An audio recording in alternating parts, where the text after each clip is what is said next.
Aujourd'hui, l'affaire du collier de la reine. C'est un grand roman d'Alexandre Dumas, mais aussi une des plus célèbres escroqueries de l'histoire de France.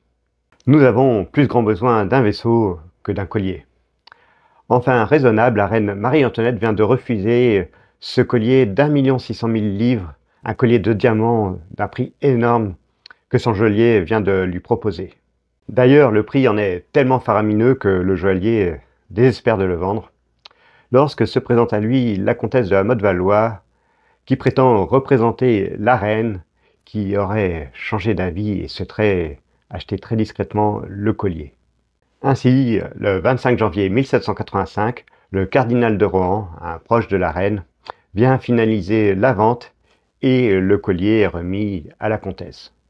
Quelques mois plus tard, le joaillier, inquiet de n'avoir pas été entièrement payé, se présente chez la reine. Celle-ci ne comprend pas, elle n'a rien acheté. Décidément, l'affaire semble bien confuse.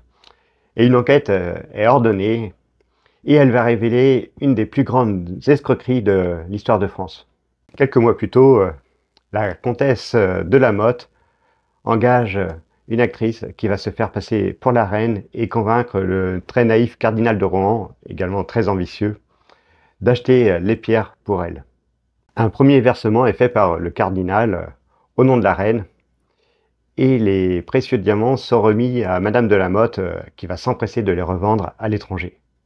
Apprenant cela, le roi Louis XVI veut laver l'honneur de la reine et exige un procès retentissant qui, hélas, se retournera contre la famille royale. L'effet va être contraire.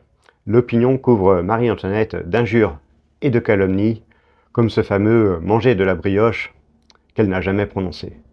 Arrêtée, la comtesse de la Motte est condamnée à la prison perpétuelle, mais elle va s'évader grâce à de puissantes complicités. Quant au cardinal, jugé trop naïf, il est relaxé.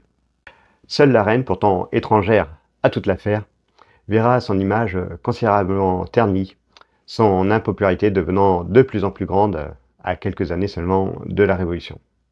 Un récit qu'on pourra retrouver dans les 49 petites histoires dans l'histoire de France.